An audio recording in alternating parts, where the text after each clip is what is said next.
La Asociación del Cielo a la Tierra presenta Tierra Viva.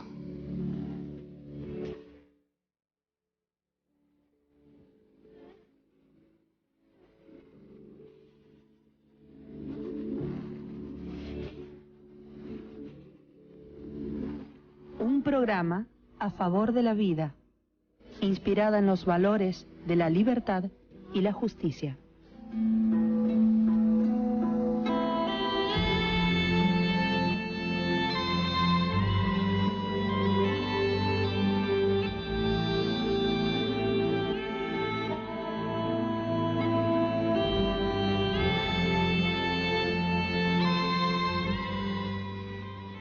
Tengan fe, esperanza y certeza. Las promesas de Dios, el Altísimo Señor del cielo y de la tierra, se cumplirán. Tengan fe y certeza que el ángel de Dios, Jesús, el Mesías, descenderá del cielo con potencia y gloria para que se establezca en la tierra el reino del monarca universal, Adonai Arat Ra.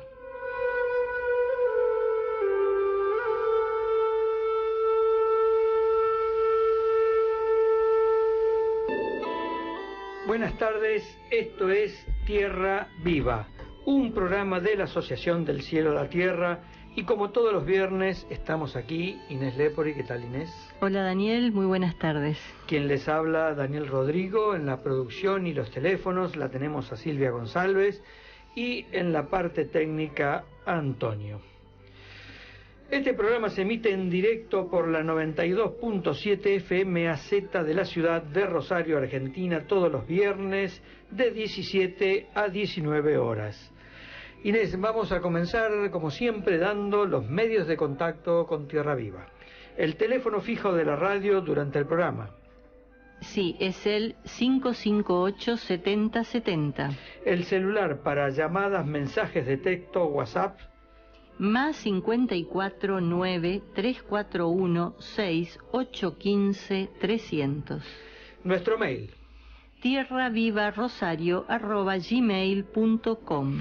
Aquellos que son de otras localidades, fuera de la ciudad de Rosario, de otros países, ¿cómo pueden hacer para escuchar Tierra Viva, Inés? www.fmaz.com.ar O también a través de nuestro blog www.tierravivarosario.blogspot.com. Allí pueden escuchar la radio en directo o luego los programas en diferido o descargarse los programas a la compu. Y también allí está incrustado nuestro canal de YouTube, donde les vamos a ir mostrando todas las imágenes sobre los distintos temas que vamos tocando en el programa. Inés, Tierra Viva también es retransmitido por las siguientes radios del exterior. Radio Antorba Cantabria de España, www.radio-medioantorba.com, los martes a las 2 a.m. hora local. Edenex, la radio del misterio en Internet, Torremolinos, España, www.edenex.es. Y también es retransmitido por las siguientes radios de la República Argentina. 89.5 FM Láser de la ciudad de Mar del Plata, los sábados a las 21:30 horas. La 89.5 FM de las Américas de Bahía Blanca, los lunes de 13 a 15 horas. Radio La Zona 98.3 de Comandante Luis Piedrabuena, Santa Cruz, y Las Águilas del Sur Radio Online, www.lasaguilasdelsur.com. Bien, para finalizar, nuestras páginas en Internet. La página oficial en Latinoamérica es www.unpuntoenelinfinito.com y la página de Argentina www.delcieloalatierra.com.ar, www.antimafia2000.com, la página latinoamericana de Antimafia, y www.antimafia2000argentina.com. Finalmente, la radio de Rosario, www.rosariosinmafia.com, nuestra página de Rosario y no radio, como dije recién. Inés, vamos a hablar un poquitito de la conferencia que vamos a realizar en el Microcine Arteón. El 18 de mayo. El 18 de mayo. A las 19 horas. En Sarmiento 778. La mayoría de nuestros oyentes ya conocen el lugar. Cine Arteón. Pero para los que todavía no fueron, es un lugar muy lindo. Es un cine, microcine. Así que bueno, los videos que se pasen y todo lo van a poder ver realmente de una manera muy, muy buena. Pero también vamos a contar con la presencia de Juan Alberto Rambaldo y es una videoconferencia con el estigmatizado italiano Giorgio Bongiovanni. Sí, que ha comprometido su participación y no sabemos exactamente la hora, pero tendrían que ir todos temprano, lo antes posible, o sea que estar todos a las 7, porque como hay varias horas de diferencia con Italia, allá es medianoche o más de medianoche. Por lo tanto, entre la presentación de la conferencia, los primeros videos, la comunicación con Giorgio Bongiovanni no se va a hacer esperar. Así que no lo dejen, no confíen en que se haga a último momento a las 10 de la noche. Es que vamos a comenzar a las 19 horas en punto. A ver, yo les recomiendo que estén ya 18:30. De paso, si quieren, se pueden tomar un cafecito allí. Como sí, siempre. Es una recomendación, o sea, cada uno llega a la hora que quiera a una conferencia. Por supuesto. No querría que nadie que lo vaya a escuchar a Giorgio lo agarre ya empezado o no lo pueda escuchar, ¿no? A veces es como difícil cumplir los horarios en Argentina porque todo el mundo piensa que las cosas van a empezar más tarde, entonces todos llegan tarde. Claro, claro. Sumado que es una hora que nosotros sabemos. Nosotros tendríamos que hacerla a 3, 4 de la tarde la conferencia para que en Italia sean las 8 o 9 de la noche. Es imposible porque está todo el mundo trabajando, nadie puede ir a esa hora. Entonces la hacemos lo más tarde posible, que ya es muy tarde para la hora de Europa, ¿no? Entonces, bueno, el tema es muy interesante, se llama Fátima, la última profecía, y tiene que ver con todo el tema de las apariciones de la Virgen en Fátima, los 3 pastorcitos allá en el año 1917, pero también con las impactantes revelaciones del año 2014, después que falleciera Lucía, la última, la pastorcita, claro, la pastorcita que vivió más tiempo. Y fíjate vos lo que decías vos, Inés, en 1917. Y vamos a estar, porque el mismo miércoles, creo que es el aniversario de Fátima. No, el aniversario de Fátima es el 13 de mayo. El día de la Virgen de Fátima es el 13 de mayo. No conseguimos sala para ese día, así que bueno, lo hacemos el miércoles 18 de mayo. Bueno, 1917, vamos a estar a un año, a pocos menos de un año ya, de los 100 años de Fátima. Un aniversario muy importante, muy pero muy importante. Así que no se pierdan esta charla. Entonces, 18 de mayo a las 19 horas, Sarmiento 778, Microcine Arteón. Inés, vamos a charlar un poquitito un tema sobre la guerra en Siria.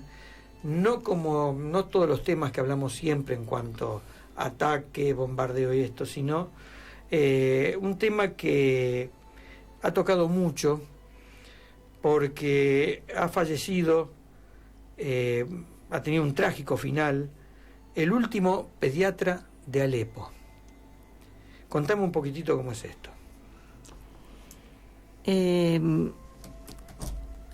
Así como lo dijiste, o sea, se llamaba Mohamed Basin Muaz, tenía 36 años y era el último pediatra que quedaba en la ciudad siria de Alepo. Murió ayer cuando una bomba cayó sobre el hospital Al-Quds en el que estaba trabajando y mató al personal médico y a los pacientes que allí se encontraban. Él siempre se preocupaba por las necesidades de las personas. Era honesto y muy comprometido. Trabajaba en condiciones que ni se podrían imaginar, le dijeron a la cadena inglesa BBC sus colegas de Médicos Sin Fronteras en Alepo. Un portavoz de la administración opositora de la ciudad no descartó que la aviación de Rusia, aliada del régimen de Bashar al-Assad, haya perpetrado este bombardeo. La cifra de víctimas es confusa. Algunos diarios han señalado que hubo 27 muertos, otros dicen 14. Al-Alawi elevó el número a 50, de los cuales 30 han podido ser identificados según su relato. Por lo que hemos visto anteriormente y la experiencia que tenemos, creemos que fueron aviones rusos, pero no lo podemos confirmar al 100%. Esto es la misma historia de siempre. La misma ¿no? historia de siempre. Sin embargo, Rusia negó que sus aviones de combate hayan sobrevolado en los últimos días la ciudad de Alepo. Por su parte, una fuente militar siria negó también en un comunicado cualquier implicación de la Fuerza Aérea Nacional en el bombardeo al hospital y consideró que las acusaciones contra el ejército no son más que un intento de encubrir los crímenes cometidos por los terroristas contra los civiles. Ya sabemos quiénes están siempre atrás de estos bombardeos. Son siempre los mismos. Y estos bombardeos de hospitales, sobre todo, porque hoy, cuando hablamos de tecnología, que pueden colocar un misil prácticamente con 20 centímetros de diferencia del lugar a donde apuntaron, nadie va a querer bombardear un hospital, salvo que sea a propósito, para después echarle la culpa, como siempre, o a los rusos o al ejército sirio, ¿no? Sí. Por otro lado, es interesante saber un poquitito de qué se trata cuando hablamos de Alepo, ¿no? ¿Qué es la ciudad de Alepo? Es una ciudad muy importante, era una ciudad muy importante de Siria, y yo les recomiendo a todos que entren a nuestra página rosariosinmafia.com, porque ahí hay una entrevista que el periodista Matías Gufanti, que está en el programa Frecuencia Joven, le hizo a una monja argentina, sí, que está destinada hace muchos años en Alepo, y que nos cuenta, lean ese reportaje, nosotros acá ya lo comentábamos, hablamos, lean ese reportaje para saber qué era Alepo antes del Estado Islámico, o lo que es lo mismo de la injerencia del imperio y de la OTAN y de los Estados Unidos, y qué es hoy la ciudad de Alepo. Cómo llegó ella allí, cómo trata con los niños, cómo viven abajo de las bombas, y no eran aviones rusos en ese momento, eran las armas que los Estados Unidos y Europa le proporcionaban al Estado Islámico. Pero volviendo a la ciudad de Alepo, que ahora ya prácticamente no existe, porque hoy es todo horror, muerte y destrucción. Bajo sus suelos y sus muros palpitan más de 30 civilizaciones que la habitaron y se la disputaron continuamente desde hace 6.000 años antes de Cristo, o sea, 8.000 años prácticamente al día de hoy. En ese impresionante túnel del tiempo se sucedieron imperios, invasores, saqueadores, que entraron y salieron dejando solo fuego a sus espaldas. No hay lugar en el mundo que haya permanecido habitado en tan extenso periodo de la humanidad como la ciudad de Alepo. Cuenta el periodista que hace esta nota, que está publicada, que hay notas en casi todos los diarios y son todas parecidas. Cuando el enviado recorría la ciudad se escuchaban los disparos esporádicos de los francotiradores, las metrallas que les respondían y los zumbidos de los aviones que pasan volando arriba de la ciudad, la apuntan y la demuelen, día tras día.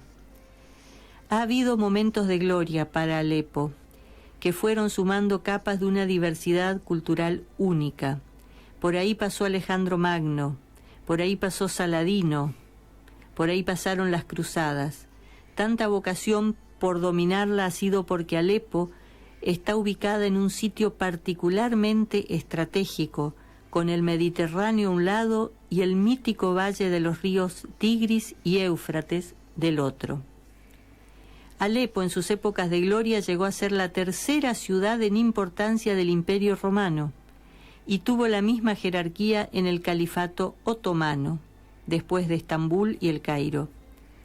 Su estrella comercial y militar estratégica permaneció hasta que el Canal de Suez, en 1869, convirtió al mar en una mejor alternativa para el tránsito de las mercaderías. El nombre de la ciudad, dice el autor de la nota, recuerda al Aleph, el cuento de Jorge Luis Borges. Ese Aleph del cuento era un punto imposible en el espacio que contenía todos los otros puntos, y en ellos los orígenes y la sabiduría. Quien ingresara en él podía ver todo el universo desde todos los ángulos sin distorsiones, con la nitidez de lo que se revela. Es una metáfora conmovedora de lo que ha acumulado esta ciudad en su obligada diversidad.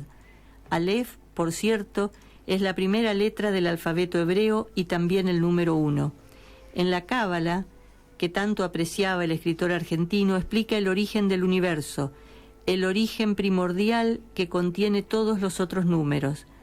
Aleph es además la primera letra del alfabeto árabe, del fenicio y del arameo.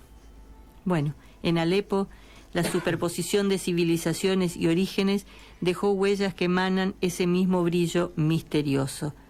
Y hoy Alepo resiste en ruinas, con los habitantes que caminan por sus calles tratando de hacer una vida que no va a volver a ser normal en mucho tiempo, y está casi totalmente destruida. Uno podría imaginarse tal vez una ciudad con tanta historia, una historia riquísima, que tendría que ser una de esas ciudades llena de edificios antiguos. Patrimonio de la humanidad, debería ser hasta la última de sus piedras. Toda la región, el Tigris y el Éufrates, ese lugar que estudiábamos cuando éramos niños, el origen de la vida, la cuna de la vida en este planeta, las primeras civilizaciones, absolutamente destruido. Declaran patrimonio de la humanidad, a lo mejor una piedra insignificante que está en algún lugar de Europa, y no lo declaran. Claro, no la pueden bombardear si eso es patrimonio de la humanidad. Que, Inés, yo creo que es el mejor ejemplo de lo que es la humanidad. No podría ser otra cosa más que una ciudad en ruina, porque tenemos una humanidad en ruina. Entonces creo que es el mejor ejemplo de alguien que quisiera visitar la cuna de la civilización en nuestro planeta, ver una ciudad en ruina, porque es lo que hoy tenemos, ¿no? Una civilización en ruinas. Vamos a ir a un pequeño corte y luego regresamos con más Tierra Viva.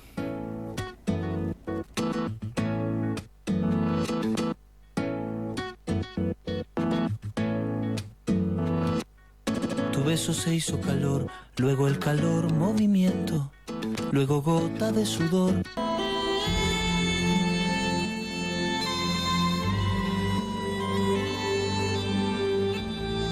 Continuamos con Tierra Viva, un programa de la Asociación del Cielo a la Tierra.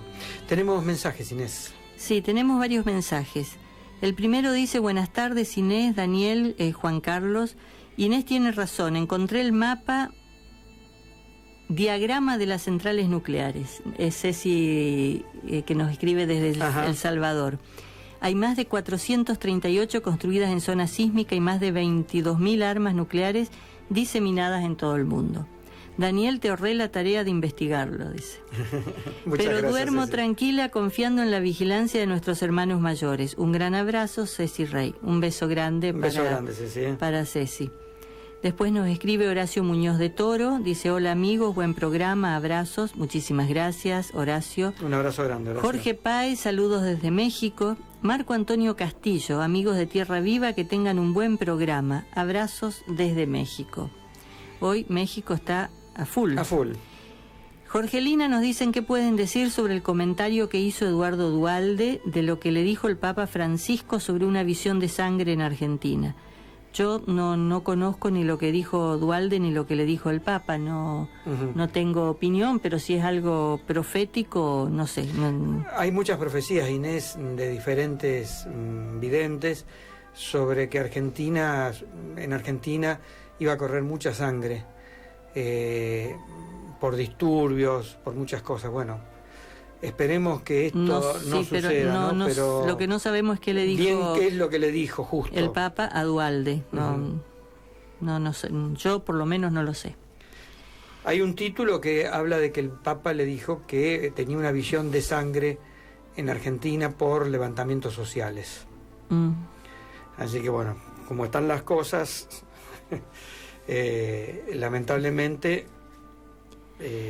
Sí, en todo, no solamente Argentina, sino todo Sudamérica, ¿no? Sí, Argentina, Sudamérica y Argentina en especial no está bien. Nosotros en este programa generalmente no tocamos asuntos políticos. Eso no quiere decir que desconozcamos la situación en que estamos, ¿no? Uno se mete en temas políticos y la verdad que no te alcanza el programa nada más para hablar las cosas que hacen los políticos. Entonces generalmente obviamos, salvo una denuncia de algo realmente muy grave, pero que no tenga que ver específicamente con la actividad política, ¿no?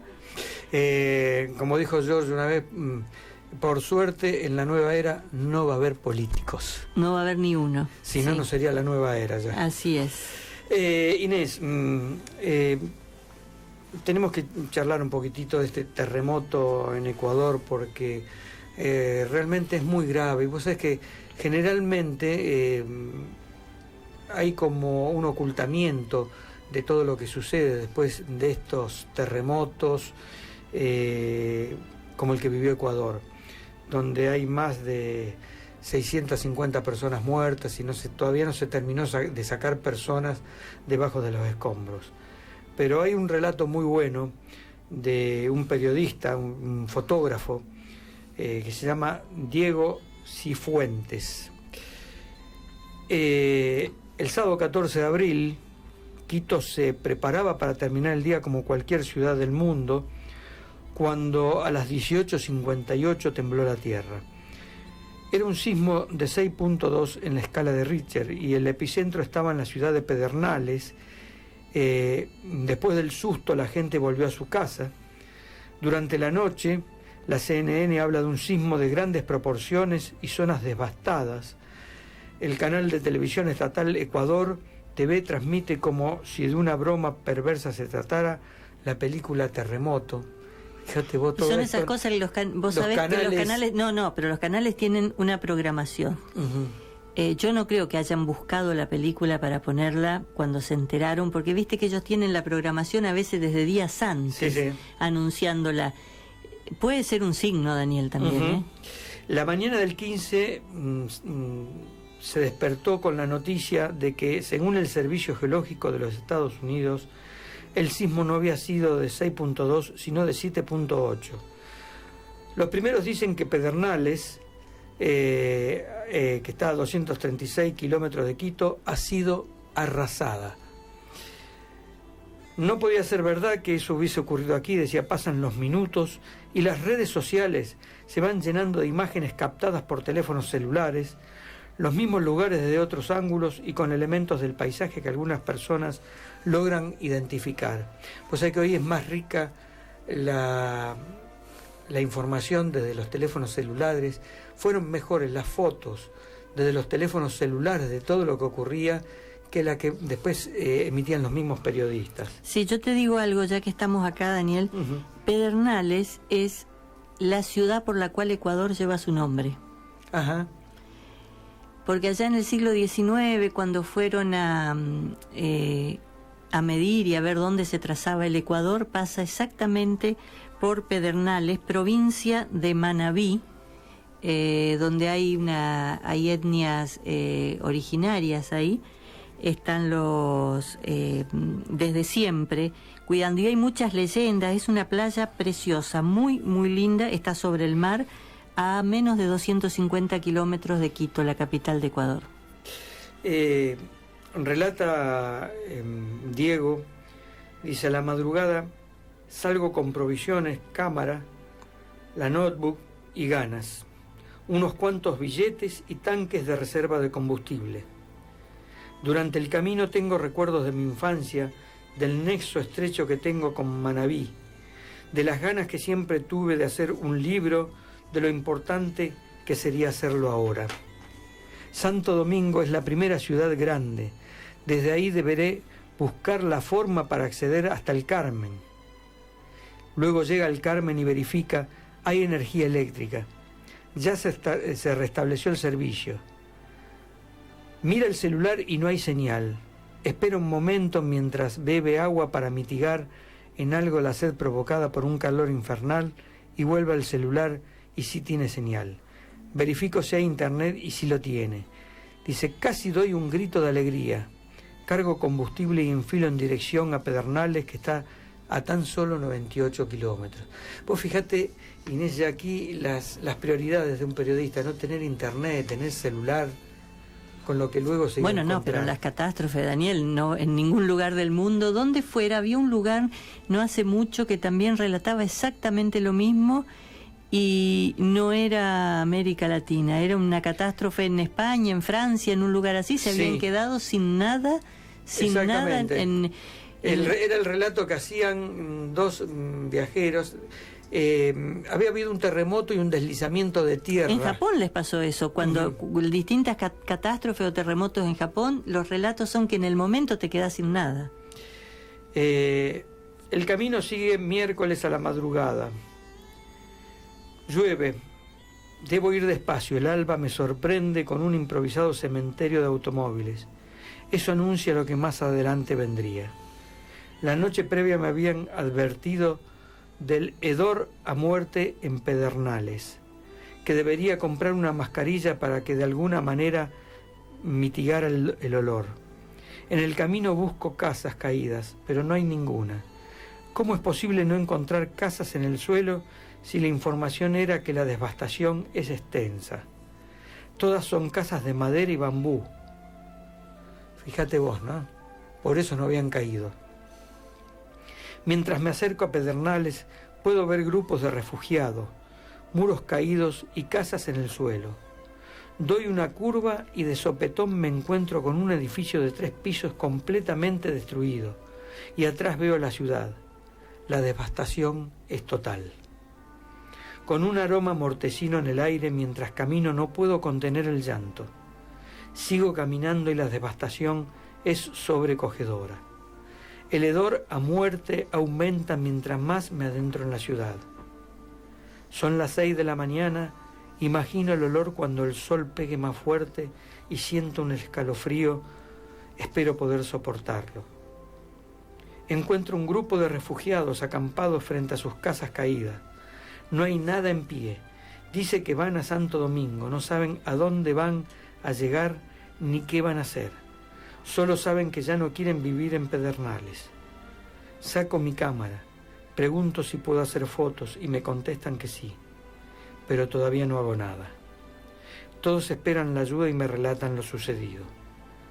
Al fondo un niño juega en un diván en medio de los escombros de lo que fue su casa. Me animo y pregunto a su mamá si lo puedo fotografiar. Me contesta que sí. Sigo fotografiando ya sin sentimiento de culpa. Entre foto y foto me cuentan su historia. La ciudad despierta y la destrucción es más evidente. Pienso que eso ya ha sido registrado. No quiero fotografiar el desastre. No quiero muertos. Quiero gente con vida, con esperanza. El calor aumenta. La policía corta el tráfico en la vía para limpiar la calle. Regreso a mi viejo 4x4 antes de que quede atrapado. Sigo camino, busco la ruta sur, la que va a Jama hasta San Vicente y Bahía de Caraques. Dejo atrás el hedor cada vez más fuerte. La Chorrera está junto a Pedernales. Entro esperando desolación, pero casi todo está intacto. El terremoto pegó fuerte, pero la gran mayoría de las viviendas se mantuvieron en pie. Apenas la estatuilla del Niño Divino tiene la mano rota. Una edificación antigua y deshabitada está por los suelos. Otra más allá tiene daños estructurales severos. La tierra está cuarteada, pero las casas intactas. La Chorrera es un pueblo de pescadores. Sus viviendas son de una planta, la gran mayoría hecha con madera y bambú. Converso con la gente y me relatan lo terrible que fue. Una ola que vino del mar, pero por debajo de la tierra. Nos levantó y luego nos asentó violentamente, cuentan. Todo es tan extraño, pero la constante de la madera y el bambú se va consolidando como la fórmula antisísmica perfecta. Si vos te acordás, Inés, en muchos mensajes que ha dado la Virgen a diferentes videntes, pedían que para el futuro construyeran casas de madera, porque las casas de material iban a matar a la gente por los grandes acontecimientos que iban a ocurrir, los grandes terremotos. Coaqué es un pueblo de campesinos. Miro desde la carretera y puedo ver algunas casas abajo. Doy la vuelta e ingreso. Una chica está sentada en una silla junto a una casa completamente destruida. Me cuenta que la casa destruida es la suya. Sus padres quedaron atrapados y lograron salvarlos con la ayuda de la comunidad. Coaqué se me queda grabada en la piel. Algo me marcó. ¿Qué podrá ser? Una mujer mira la carretera y dice: pasan sin detenerse. Vienen, miran, toman nota y se van. No nos miran, no nos hablan. Así mismo fue siempre. Antes pasaban rápido hacia los hoteles para turistas. Nunca nos miraron. Guardo silencio. Sé que voy a volver. La carretera es nueva, de hormigón asfáltico, con tramos arrugados como papel, como si una mano gigante hubiera hecho una bola y la hubiera arrojado al paisaje. Las máquinas trabajan para hacer posible el tráfico. Los autos pasan a velocidades de autódromo. No se darán cuenta de que la vía está rota. Recuerdo las palabras de la mujer de Coaqué. El calor es insoportable. Bebo botella tras botella de agua. Casi es una constante.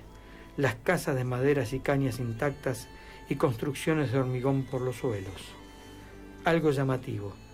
En una casa hicieron una letrina con hormigón y ladrillos junto a la casa de caña. La casa está en pie sin un rasguño y la letrina completamente destruida. No hay duda, el hormigón es una trampa mortal. Me detengo y converso. No entiendo cómo alguien puede hacer fotografía sin establecer una relación con el fotografiado. Converso porque es mi deber y me gusta. Una mujer dice que el problema es la forma como se construye. Usan arena de mar. Claro, la arena de mar, Inés, oxida, come los hierros y el hormigón no sirve. Es como si tuvieses barro. Ya he hecho una vuelta larga. Estoy bastante al sur de mi retaguardia. Debo regresar. No he comido nada. Solo habas saladas y agua. Lo que colapsó fue un modelo de desarrollo, un modelo estético. La gente dejó sus viejas casas de caña porque consideraban que era sinónimo de fracaso. El éxito económico exigía hormigón. La gente lo veía elegante y símbolo de un estátulo. El viernes estoy de nuevo en la zona cero. La maquinaria está echando abajo todo. La gente ha salido. Pedernales está cada vez más vacía. Aprenderemos de esta experiencia. Solemos caer en los mismos errores una y otra vez. Decido que es momento de regresar a la ciudad, procesar todo y escribir este artículo. Tengo claro que este no es más que el inicio de una historia, que nadie tomará en cuenta la reconstrucción, que la gente se desvanecerá cuando deje de ser noticia de primera plana, que Manabí es un pueblo maravilloso con lo mejor de la gastronomía de este país y que la historia empieza y no sé si la pueda terminar, pero que era mi deber hacerlo, aunque el futuro sea incierto.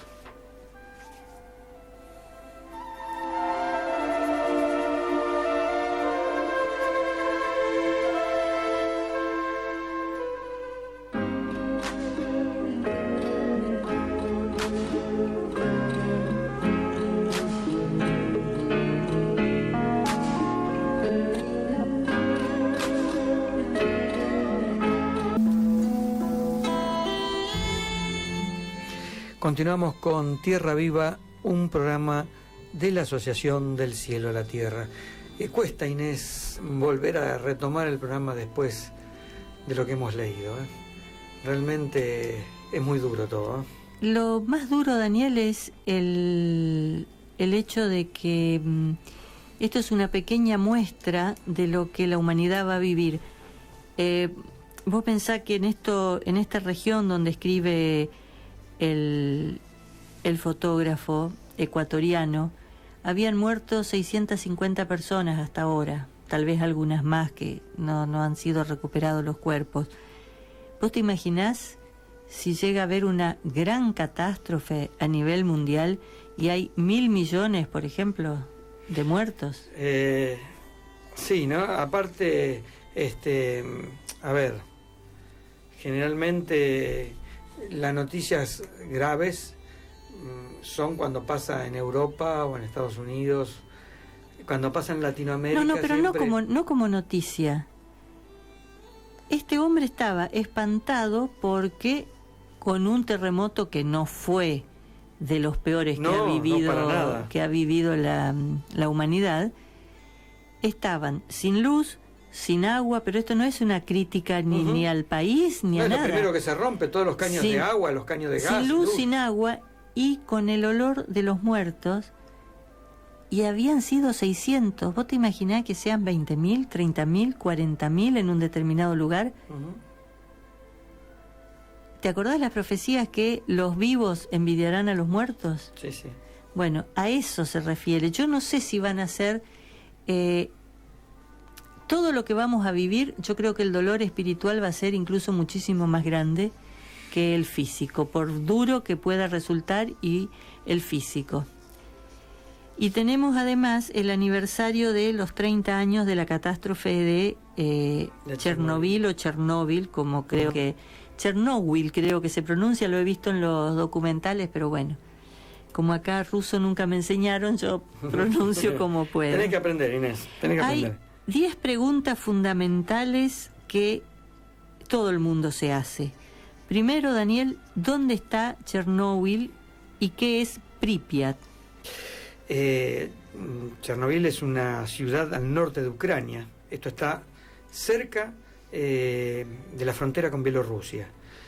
La central nuclear de Chernóbil se encuentra en las afueras de la ciudad, ¿no? Y Pripyat es una ciudad que está ahí cerca del afluente del río Dnieper. No sé cómo se pronuncia. Sí, Dnieper, sí. Un río muy importante de Europa. Y esta ciudad se encuentra tan solo 2 kilómetros de donde estaba la central de Chernóbil. Sí, Pripyat, o sea, la ciudad de Pripyat a 2 kilómetros de la que es central. Donde vivían todos los empleados. Sí. Ahora, ¿qué fue lo que sucedió? Esta es la segunda pregunta, Daniel. ¿Y quién tuvo la culpa? Según la versión más común, esto ocurrió debido a un experimento que se decidió, dicen, llevar a cabo en la central. O sea, una prueba que simulaba un corte de suministro eléctrico. El accidente ocurrió apenas iniciada la prueba. Existen dos versiones, ¿no? Sí. Uno que fue el factor humano y el inadecuado diseño del reactor. Yo creo que no fueron, sinceramente, ninguna de las dos cosas. Se habla mucho más de esto. Se habla de válvulas que fallaron, de un montón de cosas que fallaron. Y yo creo que el error humano... Y el error humano también porque imagínate vos hacer una prueba con una central atómica, es una locura. Sí, no sé si por eso, porque la prueba era para ver si funcionaban bien los sistemas eléctricos. Hay algunos documentales, yo recomiendo verlos porque son muy interesantes, que dicen que habían empezado, porque tenían que apagar el sistema eléctrico para ver si después retomaba bien. Ni bien empezó, alguien llama y dice, algún jefe, no sé, acá sería... un gobernador, un ministro, no sé, un intendente llama y dice, no, ¿cómo van a hacer eso? Retomen todo porque no podemos dejar de producir. En aquel momento no se sabía mucho de los efectos de los accidentes nucleares, sí. o no se quería saber.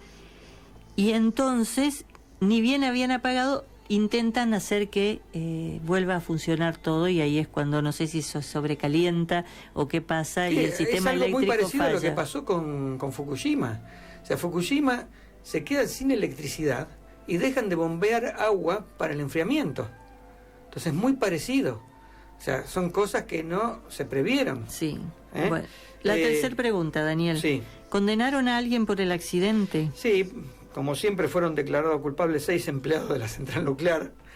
El director y los ingenieros fueron condenados a 10 años de prisión. El primero salió en libertad tras 5 años debido a las enfermedades provocadas por la radiación que recibió, ¿no? Y muchos de los empleados también, por supuesto, murieron, ¿no? ¿Cuántas víctimas dejó el desastre? A ver, el resultado de la explosión del reactor fueron 2 personas. La mayor cantidad de víctimas se registró en los primeros días, meses y años posteriores al accidente, ¿no? En el 2006, en el 20º aniversario de la catástrofe, la Organización Mundial de la Salud publicó un informe sobre 4.000 víctimas aproximadamente, pero como siempre yo creo que esto es totalmente mentiroso. ¿En qué consiste la peligrosidad de la radiación? La radiación puede provocar el síndrome de irradiación aguda, que es un conjunto de síntomas mortales que puede provocar la muerte a los pocos días o semanas, mientras que una persona que haya estado expuesta durante mucho tiempo a leves dosis de radiación tiene mayores posibilidades de desarrollar tumores. ¿Y sabe cuál es lo peor de esto de la radiación? Que es inolora, es indolora, no te das cuenta absolutamente de nada que estás muriendo en ese momento que estás recibiendo la radiación. Cuentan algunos habitantes de Chernobyl que lo único que sintieron fue una picazón en la garganta. Eso fue todo. Y luego, por supuesto, empezaban los problemas, ¿no? Ahora, Daniel, ¿es peligroso entrar en contacto con una persona que estuvo o que va a Chernobyl o mejor dicho, con cualquier persona que entra en contacto con la radiación? No, a ver, el mayor problema que pueden tener las personas que han tenido en contacto, vamos a suponer con esta central atómica, muy cerca allí, es el polvo que se le puede haber depositado en el cuerpo, polvo radioactivo, que eso sí emite. Pero la radiación ya dentro del cuerpo no emite, no tiene problema. A ver, esto es lo que se dice. Por otro lado, las personas que son expuestas a yodo radioactivo cuando tienen que hacer algún tipo de tratamiento contra el cáncer, por ejemplo, contra el cáncer de hipófisis, les dan a tomar yodo radioactivo, eso, y fíjate vos que le dicen que se tienen que quedar por lo menos 48 horas encerradas en una habitación y que nadie tiene que tener contacto con estas personas. Sí, las resonancias magnéticas, todas esas cosas. Entonces, que hacen con... Sí. A ver, me preguntás de nuevo, ¿hay algún problema? Y no lo sé, Inés. Porque si a una persona que apenas tomó yodo radioactivo le dicen que se aísle, personas que estuvieron expuestas a una radiación muy alta, yo creo que también pueden estar irradiando. No, la mayoría de las no sé, de la información que circula en internet o en revistas especializadas habla de un supuesto descontaminación. No sé cómo se hace eso. Sí, le quitan ese polvo radioactivo. Sí, y le sacan toda la ropa. Pero ¿y a la radiación que estuvieron sometidas esas personas? Porque dice que al momento de la descontaminación dejarían de emanar esa radiación. Claro que no es peligroso estar cerca de una persona como lo sería estar cerca del reactor, ¿no? Por supuesto. Pero, bueno, ¿qué es una zona de exclusión, Daniel? ¿Y hay mutantes en Chernóbil? Esa es la pregunta. A ver, la zona de exclusión se extiende, es una zona que se extiende 30 kilómetros alrededor de un accidente nuclear. ¿Un radio de 30 kilómetros? Un radio de 30 kilómetros. Ah, una zona grande. Una zona grande. Ahora, quiere decir, exclusión quiere decir que no se puede pasar por ahí. Exclusión quiere decir que si entras en esa zona, podés contaminarte. Cuanto más te acerques al lugar del accidente nuclear, por supuesto la radiación va aumentando. Mutantes, vamos a ver a qué le llamamos mutantes. Y mutantes entendemos por las personas esas que vemos caminando como zombies. No, hablaban, en general las preguntas estas tienen que ver con los peces de 3 ojos, perros con 5 patas, ese tipo de cosas. Eso se produce dentro de la central. Vos sabés que en Fukushima se han encontrado el conejo sin oreja, las mariposas con las alas atrofiadas,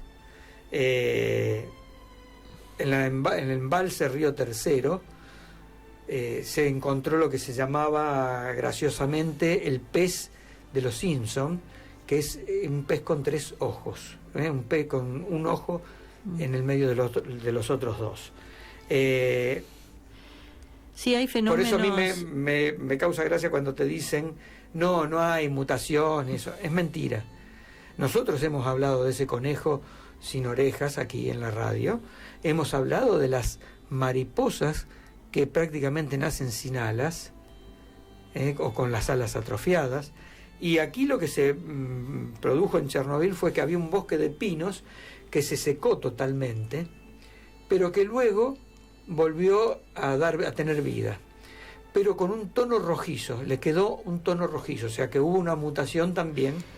Sí, yo creo que toda la flora de la región ha sufrido grandes cambios y mutaciones, claro. Y también los animales, no necesariamente otro ojo o algo así. Dicen que no, que mutantes no hay, yo creo que sí, yo creo que está todo afectado.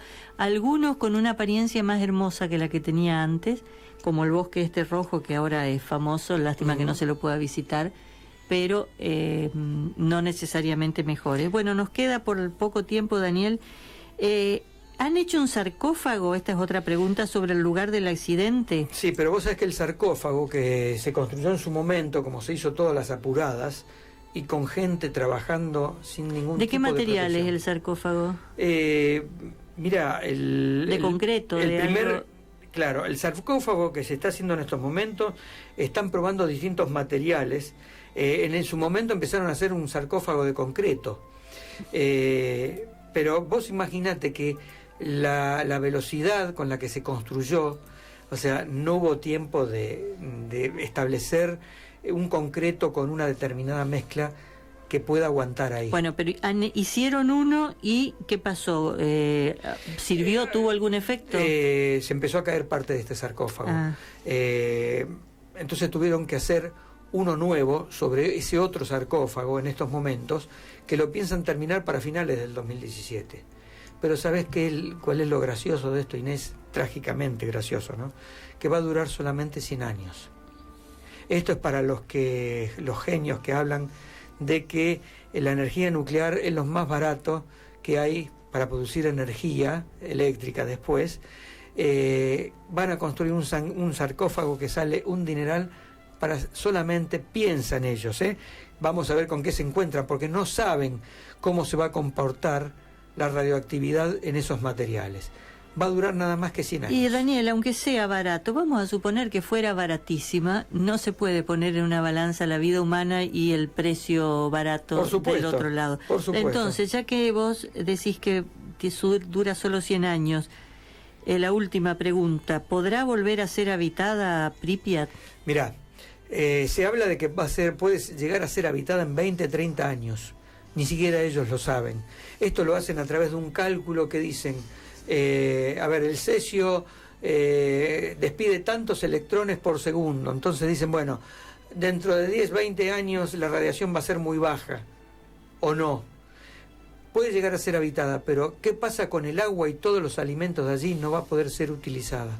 Entonces, ¿de qué sirve vivir en una ciudad con contaminación cuando su agua no puede ser usada, no se va a poder sembrar, no se va a poder comer los alimentos que hay allí?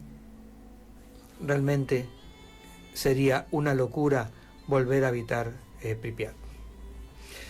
Esto es para que tengan una idea básica de qué es la energía nuclear y qué pasa cuando hay un accidente. Y que 30 años después de Chernobyl estamos con la misma radiación de hace 30 años y con toda la zona sin poder ser habitada. Y calculando que a los 50 años puede llegar a ser habitada para estar ahí, pero que no se va a poder usar el agua, el alimento. Sí, no se puede habitar un lugar en el cual no se pueda beber el agua.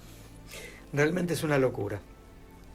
Inés, tenemos que ir a un corte y luego venimos ya con la segunda hora de Tierra Viva. Adelante. Está transmitiendo desde el 92.7 de frecuencia modulada. AZ, desde la ciudad de Rosario, provincia de Santa Fe, República Argentina. FM AZ 92.7.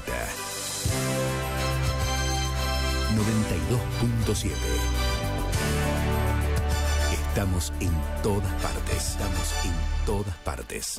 FM AZ 92.7. Día tras día, el pasado confirma el presente. Un día como hoy.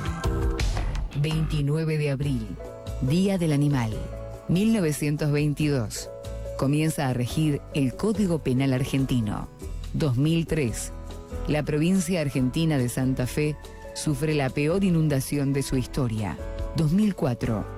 Fotos revelan abuso y humillación sexual de prisioneros iraquíes por parte de estadounidenses. Día tras día. Fueron las efemérides del día de hoy.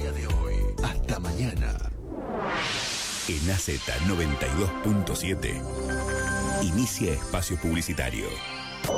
www.fmaz.com.ar. Seguinos en la web. Deja tu mensaje y conocenos un poco más. www.fmaz.com.ar. Estamos en todas partes. Mi cabeza porta el ser de las estrellas fijas. Mi pecho cobija la vida de las estrellas errantes. Mi cuerpo vive y se mueve dentro de la esencia de los elementos. Este soy yo. Si estás interesado en la formación de astrología espiritual para conocer tu propia carta natal, sigue abierta la inscripción a las clases de astrología espiritual a cargo de Emma Singolani. Se ofrecen varios días y horarios de clases a elección. Consultas, informes e inscripción por mensaje de texto o WhatsApp al 0341-156-015-221.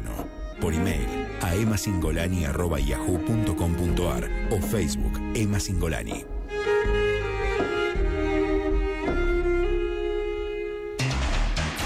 El 92.7 AZ finaliza espacio publicitario. Para crecer como sociedad, es hora que reflexionemos sobre temas que pasamos por alto. SOS Sociedad es la nueva propuesta.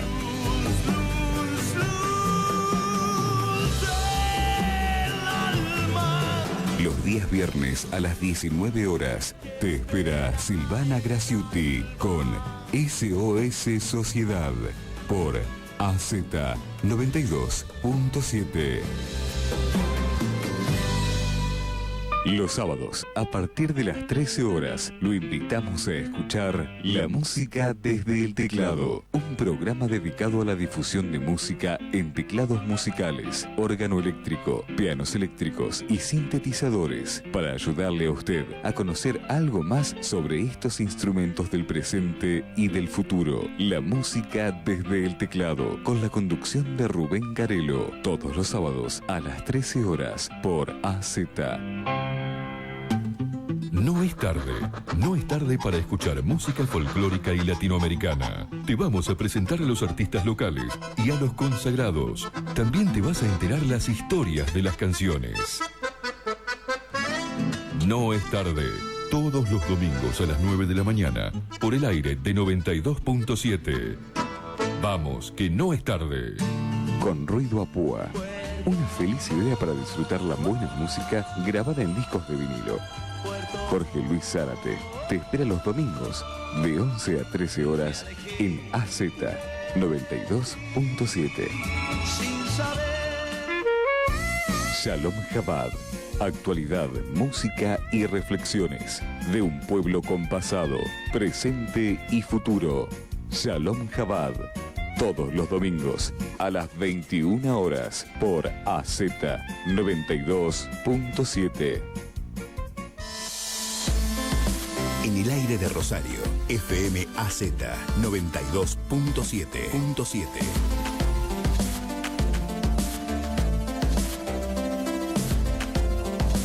FM AZ 92.7. Estamos en todas partes.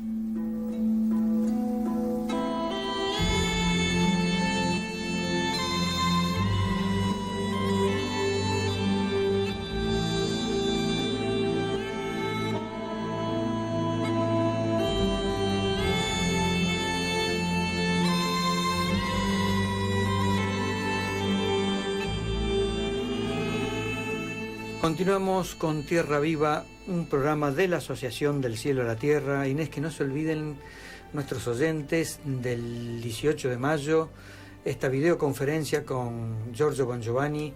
¿Dónde es, Inés?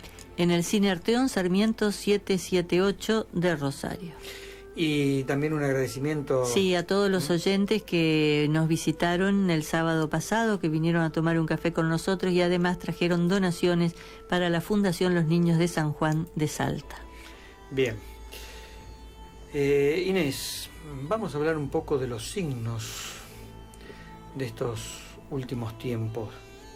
Sí, signos, la idea es hablar hoy, son cosas que nos han preguntado muchas veces y que siempre decimos, bueno, ya vamos a preparar este tema, no se puede hablar tan rápidamente, así que todos aquellos que alguna vez nos hicieron preguntas, hoy pueden o volver a repetirla, o los que nos habían pedido el tema. Signos que, más allá de signos, contienen una profecía.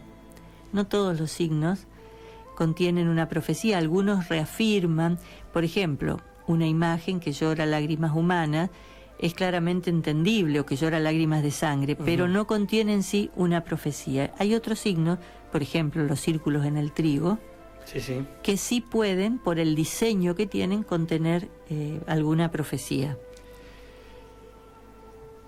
Estos círculos de trigo hace más de 2 décadas ya que están entre nosotros.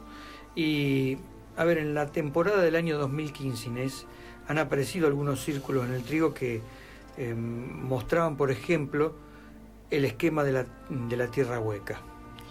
Bueno, este es otro de los... Nosotros hemos hablado, ¿no? Creo, en más de una oportunidad de la tierra hueca. Sí, sí. Es más difícil, yo me resisto un poco a hablar de los círculos en el trigo, porque se necesita la imagen.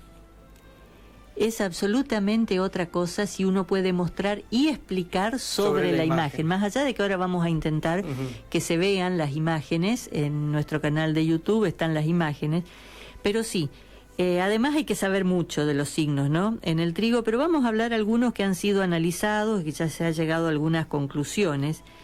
Tenemos uno que apareció en Manton Drop, en el condado de Wiltshire, Inglaterra, el 24 de mayo del 2015. El círculo ese, que apareció en el trigo en Inglaterra, muestra en la parte externa de la figura una cruz celta, que es el símbolo de los 4 elementos: aire, agua, tierra y fuego. En el centro de la cruz celta hay un sol con 13 rayos. Entonces, ya dijimos, los 4 elementos están representados en la cruz celta, que señalan el planeta Tierra, porque son los 4 elementos característicos del planeta Tierra, y el sol, con los 13 rayos en su interior, la cavidad de la Tierra. Por eso decíamos que este círculo, este pictograma, está señalando que la Tierra es hueca. Qué bueno. O está señalando el interior de la Tierra. Pero la particularidad es que uno de los 4 círculos no está centrado, está descentrado o desplazado. Y ese elemento es el único que en realidad está fijo, porque si no, ¿qué necesidad de mostrarlo descentrado, que es el elemento tierra? ¿Se entiende? O sea, tanto el aire, el agua o el fuego tienen movimiento de por sí. Nadie imagina al agua, al aire o al fuego quietos. Por supuesto. No hay necesidad de señalar que se mueven, que el agua se mueve, que el agua corre. En cambio, la tierra siempre la imaginamos fija. El suelo que está bajo nuestros pies está fijo. Es el único elemento fijo. Bien. Y entonces, por ser el único elemento fijo, está señalando que la que se va a desplazar es la Tierra, al estar desplazado de su centro. Ese es el famoso desplazamiento del eje de la Tierra. Así es. Entonces, estos círculos en el trigo acompañan y adelantan los acontecimientos proféticos que en este momento se están manifestando en el planeta, pero también los que se van a manifestar en el futuro. Por lo tanto, esta figura está íntimamente relacionada a la profecía que contiene la tercera parte del secreto de Fátima y que se publicó en el 2014. Estamos hablando también de este tema, porque es de lo que se va a hablar en la próxima conferencia. No sé si recuerdan que nosotros hablamos que hay un libro biográfico sobre Lucía, la última de las pastorcitas de Fátima, la última vidente, del año 1917. Ella, cuando escribe el texto del tercer secreto de Fátima, cuando la Iglesia le ordena hacerlo y lo escribe, dice: alrededor de las 16 horas del 3 de enero de 1944, en la capilla del convento, frente al tabernáculo, le pedí a Jesús que me hiciera conocer su voluntad. Entonces sentí una mano amiga, afectuosa y maternal, que me tocó el hombro. Era la Madre del Cielo, que me dijo: ten paz y escribe lo que te mandan. Inmediatamente después señala: sentí el espíritu inundado por un misterio de luz que es Dios, y en él he visto y oído la punta de la lanza como una llama que se desprende, que toca el eje de la tierra y tiembla. Montañas, ciudades, países y pueblos con sus habitantes quedan sepultados. El mar, los ríos y las nubes salen de sus límites, desbordan, inundan y arrastran consigo en un torbellino casas y personas en un número que no se puede contar. Es la purificación del mundo del pecado en el que se encuentra inmerso. El odio y la ambición provocando la guerra destructiva. Entonces, de esa manera se le da a Sor Lucía la fuerza para escribir el tercer secreto de Fátima. Inés, a ver, esto es lo que no fue todavía mostrado por la Iglesia.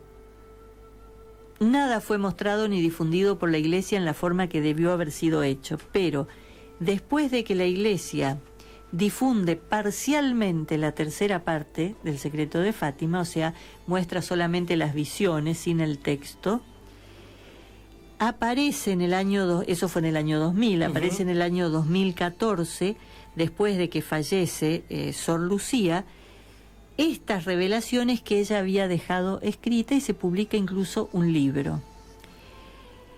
Esta profecía que ella dice, de que ve cuando el ángel toca el eje de la tierra y que la tierra se desplaza de su eje, esa profecía refiere claramente al cumplimiento del sexto sello del Apocalipsis de Juan.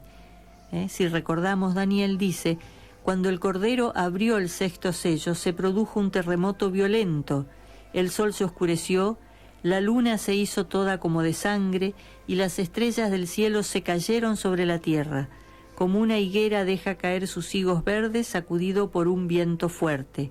El cielo desapareció como un volumen que se enrolla, y todas las montañas y las islas fueron removidas de su sitio. Ahora, esto es totalmente nuevo, esta revelación sobre esta parte del tercer secreto de Fátima. Y esto, como decís, está todo en un libro. Sí, está todo en un libro que se escribió después del 2000, de lo que pasó en el 2014, que fue cuando Giorgio Bon Giovanni, cuya experiencia está ligada íntimamente a Fátima, fue a hablar con la hermana Sofía, que vivió 50 años con Sor Lucía, quien le confirmó la veracidad de esa profecía. Y al día siguiente, como confirmación de lo que Giorgio había vivido, recibió el signo divino de la cruz en la frente. Recordemos que Giorgio tuvo, durante gran parte de su misión, tuvo en todos los estigmas también visible el de la frente, y que después del 2000, cuando él fue a Medjugorje y le pidió a la Virgen que se volviera invisible, no que le sacaran el estigma, se volvió invisible, el dolor se mantiene, el estigma de la frente la Virgen se lo concedió y le dijo que iba a aparecer solo en determinadas circunstancias. Apareció como una confirmación de esta profecía o de todo lo sucedido en Fátima. Entonces, luego aparece el círculo de trigo que venimos analizando el 24 de mayo del 2015, es decir, casi un año después, y confirma la íntima unión entre los mensajes proféticos, los signos cósmicos y la experiencia de Giorgio Bongiovanni. Ahora, el interior de la figura de ese círculo está formado por 13 rayos, que es un número muy importante. El 13 es un número normal, siempre fue un número muy importante. ¿Y qué nos está señalando? Ese número 13 nos está señalando, por un lado, el fin de un ciclo, pero por otro lado, nuevos principios, o sea, significa también que los viejos sistemas se terminan y empiezan las transformaciones necesarias. Representa, por lo tanto, la muerte, la transformación y el nacimiento. Normalmente el 13 se lo conoce como la muerte, por lo menos en el tarot es el número de la muerte. Pero la muerte forma parte de la vida, por lo tanto, la muerte, todo se transforma. La muerte termina transformándose en vida. El 13 estaría indicando en el centro del círculo aparecido en el año 2015 la inminencia de un cambio. Tanto positivo como negativo. Claro. Negativo por todo lo que le espera. Va a destruir todo lo viejo. Claro, y positivo porque nace finalmente la nueva era, ¿no? Ahora, si seguimos analizando el mismo pictograma, nos encontramos de nuevo con el símbolo de la cruz celta, que ya dijimos lo que significaba, pero también dijimos que significaban los 4 elementos. Exacto. También hay un símbolo solar y una esvástica, o como también se llama, un Failfot.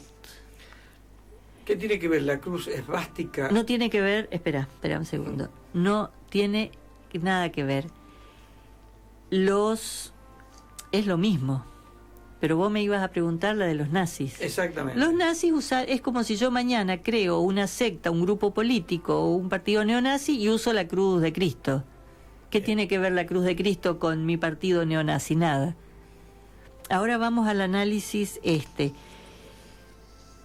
La cruz celta, los 4 elementos. La cruz solar o rueda solar que está en el círculo es un símbolo que está presente en muchísimas culturas desde aproximadamente la edad de bronce, o sea, desde 3.500 años antes de Cristo. Aparece en las culturas de los sumerios, de los egipcios, hititas, cretenses, griegos, etruscos, celtas, romanos, y también la conocían los indios americanos, acá. Por consiguiente, encontramos exactamente los mismos conceptos que vemos manifestados en el pictograma S de Mantondrov, es decir, la Tierra con el Sol interior. La cruz solar está dentro de un Failfot, más conocido por nosotros como esvástica, que es uno de los más antiguos símbolos de poder. Lo encontramos casi en todo el mundo desde la antigüedad y ha aparecido varias veces en los círculos de trigo. De poder, quiero que nos entendamos, solar. Potencia solar. Bien. No un signo de poder político humano. Bien. O militar humano, no, signo de la divinidad, signo solar, del poder de Dios, de eso estamos hablando. Failfot significa 4 patas y hay miles de variantes de este símbolo, ¿no? No es casualidad que la esvástica haya sido usada por los nazis, pero no por eso, quiero aclarar, tiene alguna acepción negativa. Se supone que Hitler la eligió porque él tenía un fuerte interés y pasión por el esoterismo y por el poder de los símbolos. Se sabe que siempre se dijo que Hitler formaba parte de un grupo ocultista, la Sociedad de Thule, y en recuerdo de la mítica isla situada allá al norte, ¿no? Al norte del norte, y que se decía que era la patria de la raza aria, según Hitler, ¿no? Según y sus seguidores. En el escudo de armas originaria de esa Sociedad de Thule, en el momento de su constitución, se ve la presencia del Failfot, que después va a tomar la forma conocida como símbolo del Partido Nacional Socialista. Exactamente. La esvástica. Bueno, es un símbolo que aparece mucho en la realidad extraterrestre y en todas las cosas asociadas. También en un mensaje del contactado italiano Eugenio Siragusa del año 77 y aparecía este símbolo. Bueno, ese sería el análisis, ¿no? Y este signo aparece, este círculo aparece solamente un año después de que se produjera este encuentro de Giorgio. Sí, así es. Con Sor Sofía, que era una compañera de Sor Lucía, ¿no? Y que hoy se encuentra como madre superiora ahí en ese sí, y haciendo un pequeño resumen, decimos que señala la cruz celta, señala los 4 elementos, el planeta Tierra, un desplazamiento del elemento Tierra que señalaría que la Tierra se va a desplazar de su eje, con el cumplimiento de la profecía de Juan el apóstol en el Apocalipsis. Y además aparece el Failfot, la cruz solar, y con todas las connotaciones que eso tiene, señalando con 13 rayos, el sol de 13 rayos, señalando la existencia de la Tierra hueca. Pero vamos a seguir hablando de esto. Este es el momento de que nos hagan las preguntas que tengan. No sé si fue clara la explicación. Sí, fue muy a pesar de que hoy le vamos a dedicar toda la hora al tema, parece que no alcanza. O sea, uno empieza a resumir los temas, a decirlo de la manera más breve posible y no sé cuántas expectativas quedan en el camino, ¿no? Pero bueno, eso señalaría la relación entre el círculo de trigo, que nos está mostrando un posible desviamiento futuro del eje de la Tierra, pero también la existencia de una Tierra hueca, la confirmación de que la Tierra es hueca. ¿Y esto es por qué? Porque de lo que está en el interior de la Tierra va a nacer el nuevo reino. Qué bueno, qué bueno. Después tengo algunas preguntitas para vos, pero vamos a ir ahora sí a un pequeño corte, Inés. Pero una cosita más. Estos círculos de trigo que han sido hechos por nuestros hermanos del cosmos, como decir, contienen mensajes, profecías, pero que no quede ninguna duda de que este tipo de círculos está hecho por ellos, ¿no? Sí, y que confirma una vez más su misión mesiánica. Eso yo ya ni me ocupo de aclararlo, porque aquel que crea que el hombre puede hacer una de estas figuras con la perfección que tienen, allá él, no tiene sentido ya. Uh-huh. Es lo mismo que discutir si la Tierra era redonda o no y si giraba o no alrededor del Sol. Había que esperar el tiempo, y solo el tiempo lo dirá para los que no quieren creer ahora. Les recomiendo ahora la música que vamos a escuchar. Es una música muy especial, el tema se llama Camino al Sol, y el conjunto es Última Imagen. Es gente que está en estos temas espirituales y que, como dijo Giorgio, esta música es la música del más allá, de nuestros hermanos del cielo. Vamos a escucharla.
decíamos antes, la música era un conjunto que es de Uruguay, Última Imagen, y se llama Ruta al Sol.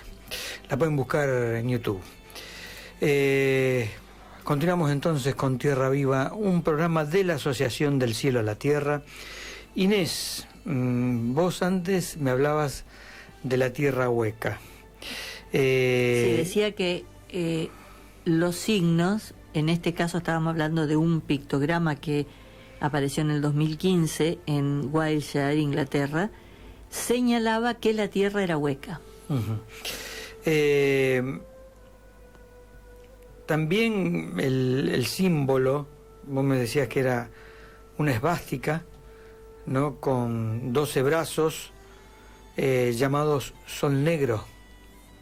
Sí, el símbolo central de ese pictograma es un folfai o esvástica, como quieras llamarlo, que tiene 12 brazos y que se llama Sol Negro. ¿Y qué indica este Sol Negro? Estaría indicando el Sol que se encuentra escondido para nosotros, no para todos, en el centro de la Tierra, y que es un potente centro de emisión energética y espiritual, cuya influencia se va volviendo cada vez más fuerte a medida que se da el cambio anunciado por las profecías de todos los pueblos del mundo. A medida que nos acercamos al cambio de ciclo, a la nueva era, o a como quiera llamar, a la transición esta que va a ser el salto de la tercera dimensión a la cuarta, ese Sol que está en el centro de la Tierra irradia con mayor fuerza. Ahora, ¿por qué 12 rayos en ese Sol negro? Porque el 12 es el número que indica plenitud, la plena percepción, o un nivel también completo de iniciación. Ajá. En los símbolos de trigo desde siempre la numerología ha sido muy importante y refuerza el sentido de lo que el símbolo trata de examinar. Ahora, dijimos... Sí, los símbolos estos se refieren a la parte interna o externa de la Tierra. El agua, el aire, la tierra y el fuego. No, eso se refiere al planeta Tierra. El planeta Tierra tiene esos 4 elementos que desde siempre la caracterizan. Bien. Habíamos dicho que había 4 sectores, o que había una cruz con los elementos, pero que en este caso... esta era tu pregunta. Exacto. Ahora no había entendido exactamente. ¿Me lo decís de nuevo, por favor? Porque me quedé dudando con lo que te contesté. Si estos símbolos se referían a la parte exterior de la Tierra o a la parte interior. Los símbolos, o sea, los 4 elementos refieren a toda la Tierra. Los símbolos que venimos analizando del pictograma, aparentemente está hablando del interior de la Tierra. Bien. No sé si esa era la pregunta. Sí, esa era la pregunta. Ahora, también habla del exterior de la Tierra, Daniel. Cuando está diciendo que la Tierra se va a desplazar, refiere al desplazamiento total del planeta. Bien. Ahora, también marca 4 sectores de la Tierra interna que referirían a los continentes internos del planeta que están iluminados por ese Sol central. A ver si entendí, a ver. Yo sé que, discúlpame, sé que es difícil la idea. ¿Por qué? Porque nosotros tenemos la idea de un Sol del cual estamos muy, muy, muy lejos, y que aún así nos quema, que aún así no se puede caminar al Sol en determinadas regiones del planeta porque nos quemamos. ¿Cómo va a haber un Sol en el centro alumbrando el interior de la Tierra y sus continentes que están ahí nomás? Bueno, cuando pensamos así, que es la pregunta que normalmente nos hacen, cuando pensamos así es que nos olvidamos que cualquier sol es un Dios y que irradia lo que quiere, lo que necesita ser irradiado. El Sol no es ese astro que no puede dejar de ser así como es y si salimos a la intemperie se quema. El Sol podría perfectamente quemar a uno y no al que está al lado, si así lo desea. Puede hacer absolutamente lo que quiera porque es, por decirlo de alguna manera, la casa de Dios. Ahí está Dios, ahí está el Padre y su luz es el Cristo. Ahora vos también me hablas de continentes aquí en esta tierra hueca. Sí, ahí hemos leído alguna vez lo del almirante Ver, por ejemplo, que fue, sí, la tierra es parecida a la nuestra, distinta, pero parecida, no existe ni hay una temperatura constante. Ahora, Inés, la gente se debe preguntar, entonces si perforamos la tierra, ¿entramos a esa tierra hueca? No es tan fácil. No es tan fácil. ¿Está en la misma dimensión que la nuestra? No, está en una dimensión superior a la nuestra o más, porque el Sol es un Sol.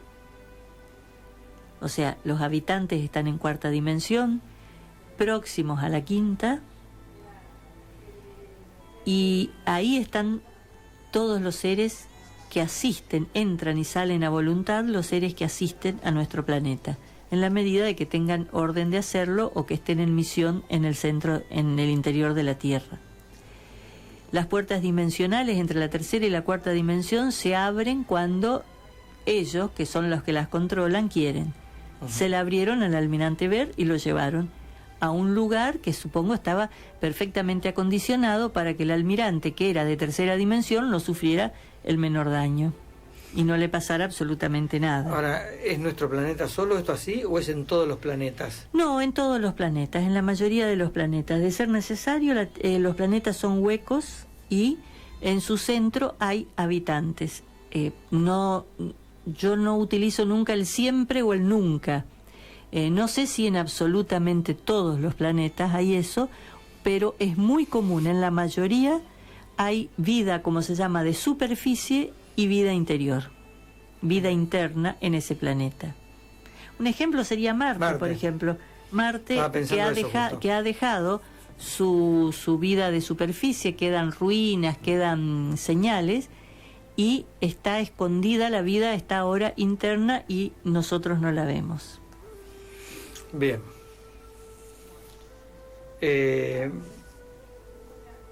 Ahora, Inés, a ver, explícame un poquitito más de esto del sol negro, este famoso sol negro del que me estabas hablando. Es un símbolo, ¿no? Muy usado, supuestamente tiene un origen francés o alemán, o franco-alemán, puede ser de los dos, de varios siglos antes de Cristo, del siglo IV al VII, más o menos antes de Cristo, se ubica el nacimiento del uso del signo, ¿no? Pero porque es un signo solar. ¿Desde qué tiempo es un símbolo solar? ¿Desde qué tiempo la humanidad lo empezó a usar? Eso es lo que se discute.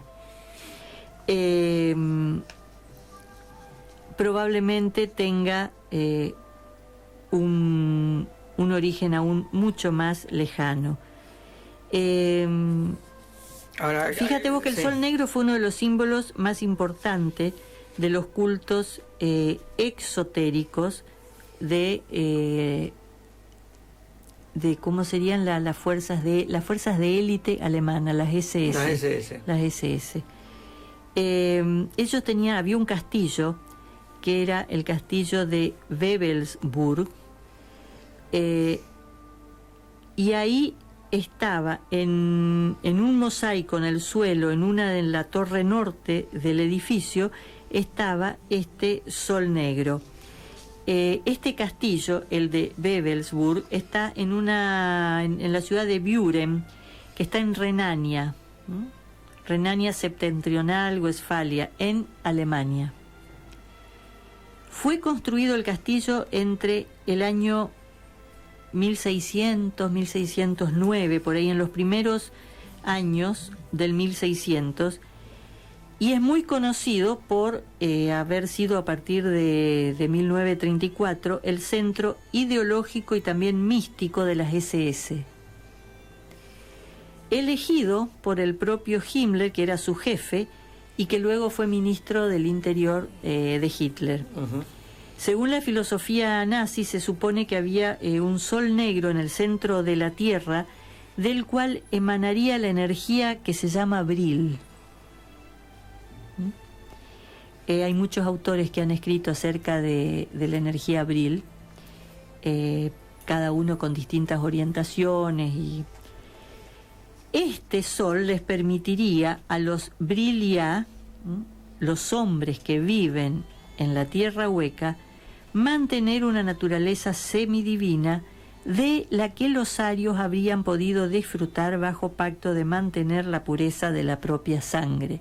Esto ya es historia nazi, perdón. Sí.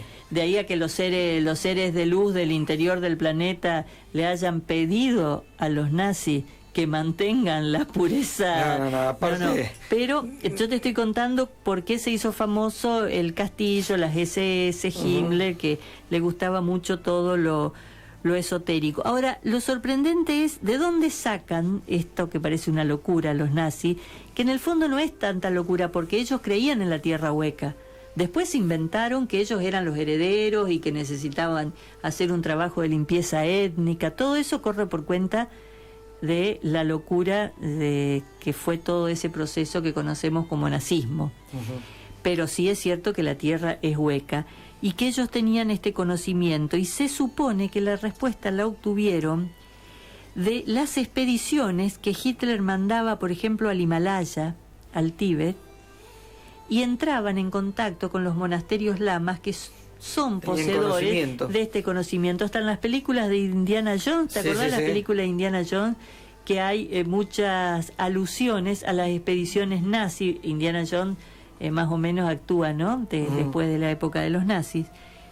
Y que iban al Tíbet. Entonces, ¿qué pasó? Inicialmente los nazis querían encontrar pruebas de la pureza racial del pueblo alemán. Pero como después se fueron hacia el ocultismo, se desviaron también a la investigación de temas esotéricos o iniciáticos, entre los cuales está la tierra hueca. Aparte, en toda esta locura, primero que no iban a ser contactados seguramente, ni les iban a permitir entrar, ¿no? Pero vos fijate siempre en la búsqueda de todo esto, no para el bien, sino para la destrucción, para la guerra, que hubiesen hecho realmente, si hubiesen podido tener ese poder los nazis, ¿no? Lo que hubiese sido hoy el planeta. Sí, y fíjate lo que escriben ellos. Hay un científico nazi que se llamaba Hans Gunther, que en la década del 30 escribió: la ciencia moderna no tiene suficiente comprensión acerca de la estructura de la Tierra. El conocimiento disponible es contradictorio e insuficiente, según los científicos y los investigadores alemanes. La Tierra es hueca en su interior.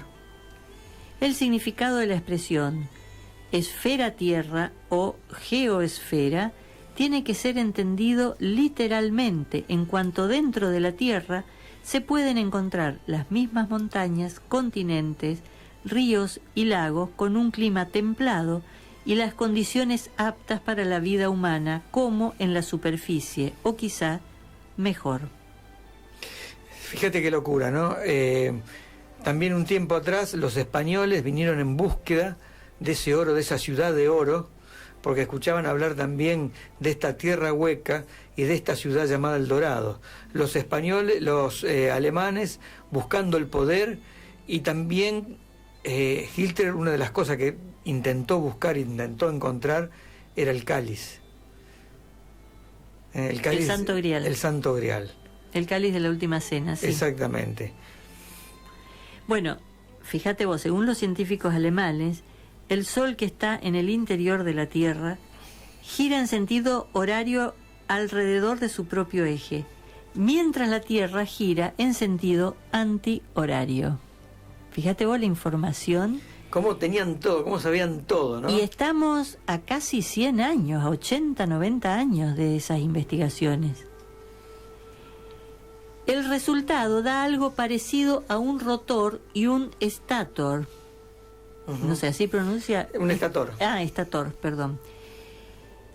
Uno con respecto del otro, para generar campos electromagnéticos internamente y externamente. Claro, es el alternador que vos tenés en el auto, Inés, que vos ves en los autos, tienen un rotor y un estator, ¿no? Un estator que va fijo y el rotor que gira corta los campos magnéticos del estator y obtiene electricidad. De esa manera producís electricidad. De esa manera, y en los dibujos que señalan, o cuando se hacen cortes de la Tierra, generalmente se señalan claramente las entradas al Polo Norte, al Polo Sur, y se sabe que los nazis también mandaron investigaciones al Polo Sur.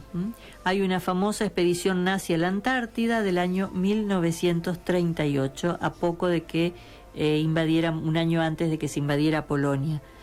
Bueno, los nazis también sabían que todos aquellos que desean entrar en la tierra interna tienen que estar dotados de un conocimiento particular y de una preparación espiritual. Esas son las llaves especiales que tienen los iniciados para ingresar a portales que no cualquiera puede llegar. No, el conocimiento que tenían realmente es extraordinario. Le faltó esta llave, ¿no? Le faltó la parte espiritual para la paz y no para la guerra como hicieron ellos. Vamos a ir un pequeño corte y luego regresamos con este tema que realmente está interesantísimo.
Continuamos con el último bloque ya, porque nos queda poco tiempo, de Tierra Viva. Y Inés, estábamos charlando de esta tierra hueca, de este círculo de trigo, donde de un círculo de trigo aparece todo una gran explicación, ¿no?, sobre la tierra hueca, sobre el interés de los nazis por esta energía, por tener el poder, ¿no?, que existía allí en la tierra hueca, y su conocimiento. Realmente muy, muy importante. Y háblame un poquitito también, a ver, de estas informaciones de las que estábamos hablando, ¿no?, y de este tema para este siglo XX. Bueno, para el siglo que pasó. Para el siglo que pasó. Yo creo que que las informaciones contenidas en los círculos de trigo son de una importancia extraordinaria, porque fueron reveladas, como vos bien lo dijiste, en el siglo pasado, cuando era, digamos, el último siglo que tenía la humanidad para cambiar las cosas. Si entrábamos al siglo XXI como entramos, es como que nuestro destino es inexorable. Todavía en el siglo XX, y sobre todo a mitad del siglo XX, cuando empezaron todos los signos a aparecer, del 50 en adelante, todavía podríamos haber modificado en algo, atenuado, cambiado nuestro destino. Ya en el siglo XXI, lo único que podemos es esperar que nuestra suerte no sea tan mala. No la del planeta le va a ir magníficamente bien, estoy hablando de la humanidad. ¿Por qué se conectan en el siglo XX? Precisamente por eso, porque reciben la orden divina de Dios, del Cristo, y se acercan al hombre con un proyecto operativo para salvar o a la mayoría de la humanidad o a los que escuchen, a los más evolucionados que escuchen. Ya sabemos que a la mayoría de la humanidad no va a ser posible, pero sí a aquellos que hayan escuchado y obedecido el pedido del cielo. ¿Por qué? Porque entre las enseñanzas de la ciencia cósmica que estos seres han revelado está el de la real conformación de los planetas. Por eso informaron, por eso los nazis tenían esta información, pero no la divulgaron a todo el mundo. Por eso muchos científicos de la Tierra tienen, pero esto permanece oculto, porque esto forma parte de lo que no se dice. Entonces, ¿cómo están conformados los planetas? La mayoría de los planetas.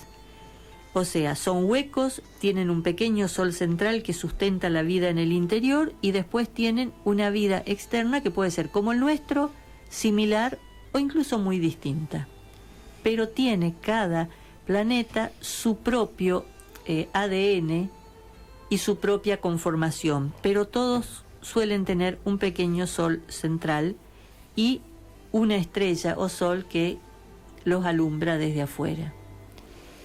Ya Eugenio Siragusa enseñaba que la formación de los planetas está causada por proyecciones parabólicas de la masa de hidrógeno solar, en las cuales el exterior sufre la transmutación de los elementos hasta su composición final.